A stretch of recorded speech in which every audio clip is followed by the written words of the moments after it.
LGBT du loi wu kenn ci ñoom ñaar loi wu askan bi la c'est-à-dire ñële c'est la représentation populaire mais ñun lii dañ ko jëmbal ba pare mooy comme 23 juin ba gars yi ñëwee substitué wu à l'Assemblée nationale taxaw ñun dañoo substitué wu à l'Assemblée nationale taxaw ni lii lañ bëgg suñu réew bien sûr lii lañ bëgg suñu askan léegi nag bu boobaa c'est nous qui devrons être conséquents nag maintenant pour que répercussions yooyu noonu ñenn ñi di wax du Ousmane Sonko du Diomaye du dara askanu Sénégal moo ko bëggee nii loolu lu ñu nit di dimbaleeg lu ñuy xeexal suñu bopp ak yooyu ñun gëmuñu loolu li ñu gëm mooy doomi réew mooy tabax réew quel que soit alpha tey on a une vision sénégalais ànd nañ ci loolu adhéré nañ ci projet de société war a accompagner loolu noonu lu ci mënti am en termes de valeur bu bokk suñu man pour man dañu war a def sax table rase de notre constitution ça ne nous reflète pas carrément non parce que peut-être xëy na bu dee ci réforme yi la Ousmane Sonko du ay réformette du nitu réforme Ousmane Sonko du nitu réajustement Ousmane Sonko du nitu évolution mujaddid révolution bokkul ak évolution bokkul ak réaménagement taful yëngal dafa bëgg a loolu lu bëgg nag sampaat amul nag les moyens de loolu noonu nag xañ nañ ko bokk xañ nañ koy doxal kii ba tey jii nii y a des mécanismes internes et externes d'accord yoo xamante ne ñoom kon ñu xaar 2029 loolu professeur bi daal ñëw ñi demul ñi demagul waaw ñi nga xam ne fësal nañu ne duñu demagum muy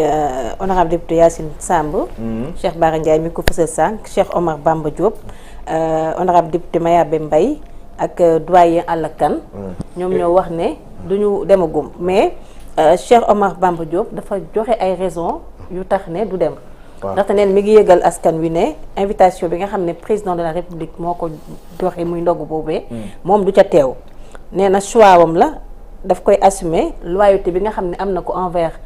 Ousmane Sonko di président bu Pastef ak fidélité bi nga xam ne projet politique bi nga xam dañ koo àndandoog ñoo peuple sénégalais bi loolu moo tax du dem te nee na projet bi dañ ko xeex am ay sacrifice yu lourd yoo xam ne nekk na ci waaye dafa gis désaveu public boo xam ne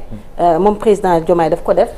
création parti mooy création coalition ak ay acteurs yoo xam ne dañu àndoon ak nguur gi fi nekkoon di xeex ngir ñoom ñu mën a dem loolu mënu koo cautionner donc yooyu daal la joxe comme raison ci gàttal ne loolu moo waral moom mu décliner invitation boobu yi nga xam ne yëpp nga jàng Cheikh Omar a été arrêté dañ ko tëjoon nuñ ko fàttali Cheikh Omar Bamba Diop moom waaw daaw mukti effectivement doyen Alla Kane nga jàpp ci la demagul ñu waaw mooy ñi demagul doyen dafa laaj audience waa ñoom ñoo magi Pastef waaw dañoo bëggoon a gis waaye tëj tuuti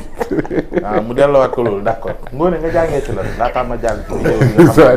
xaritu Pape Moussa Sow moo ko def fuy ma jàngee lan ci dogul waaw ci dogul ñu invité kañ ku bëgg a dem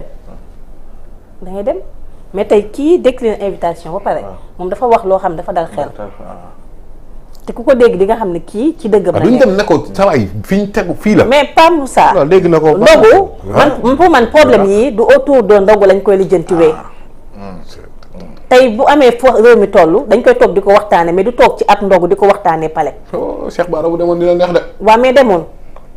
xam nga tey Cheikh Bara li mu war a wax ak président Diomaye may ma tuuti ci li nga xam ne gisinam la tey kii muy Cheikh Omar Bamba Diop mi di député boo xam ne jàppoon nañ ko daawu muxti xañ ko njabootam am ay nit yoo xam ne dañ ci dee boobu ba tey am ñoo xam ne bëggoon nañu gis Diomaye pendant ce temps muy gisanteeg ñeneen ñoo xam ne bokkuñu woon Pastef donc doo toog ba koor gi jot nga ne dangay dem woote ndogu fu waay nekk mën na faa ndogu bàyyi fari ci mbedd mi sax bu doon ndog fekkee ci mbedd bi ñu jox la ndogu réew mi bi ñu koy waxtaane du ndogu lañ koy waxtaane dañ koy toog ak ñi nga xam ne war nañ ko waxtaane ak ñoom ñu waxtaane que Ousmane Sonko joxe son aval wala mu yëg ko c'est parce que daf ko war a yëg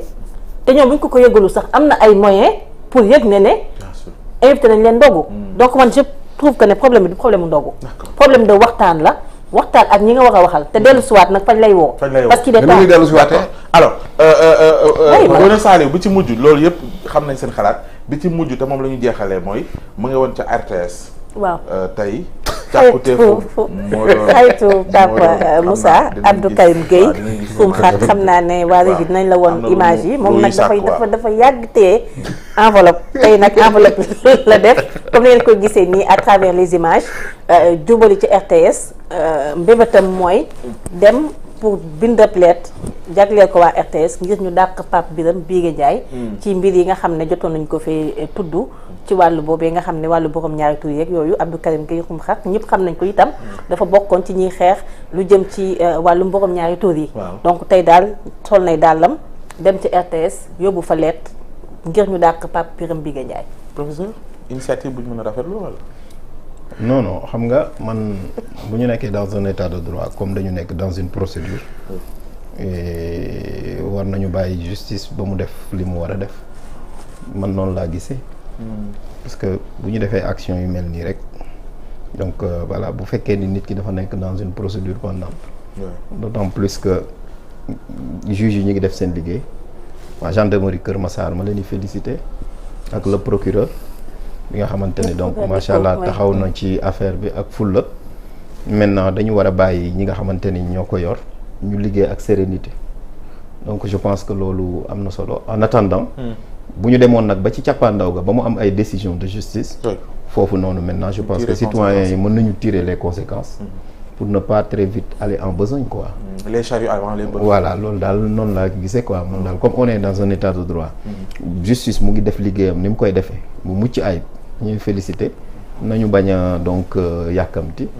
et puis xaar justice donc def liggéeyam bu justice defee liggéeyam nag maintenant le peuple sénégalais pourrait en tirer les conséquences mais bon lii day doon yoo xamante ni ay pression la te bu ñu nangu li ñu doon xeex parce que borom ñaari tur yi ñu daan jàpp ñu def pression ñu bàyyi leen et tey aussi bu ñu jàppee ay nit aussi bu ñu jéem a def pression rek yàkkamti day indi sax beneen surpression ci ñi nga xam ne dañu war a def liggéey bi dans la sérénité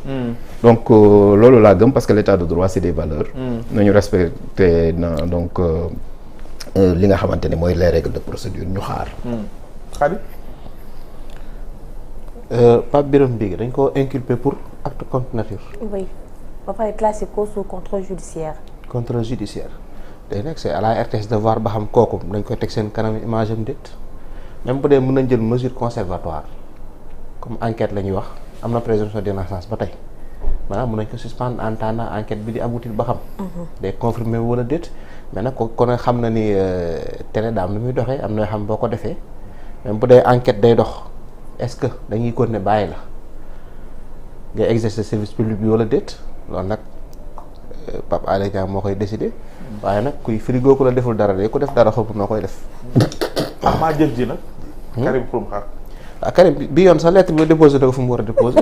mu joroon loi naan déposé naa ko ci courrier assemblée wax na waaxuy dëgër Karim combat bu mu teg jël bi rek comme combat rëcc na ko PM nangu na ko ci ay loxo. mu jël mi ngi liggéey ba am solo nag nangul leen ko loolu. jàmbaar la nag Karim vraiment ça c'est du Karim nag de. oui lii baax na ci lii moom c'est bien.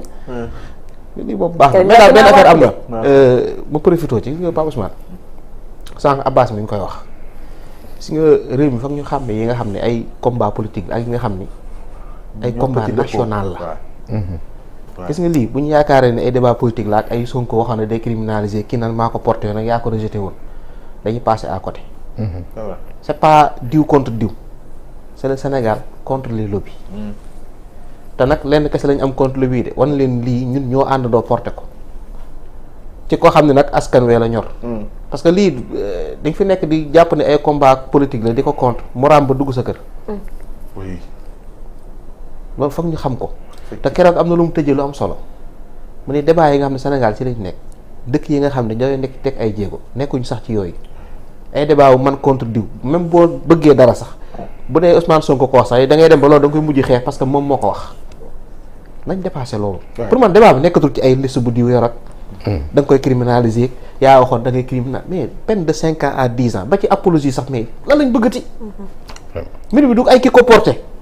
xoolal yi buñ ko voté assemblée ba adopté ko ba teg ko yow en tant que père de famille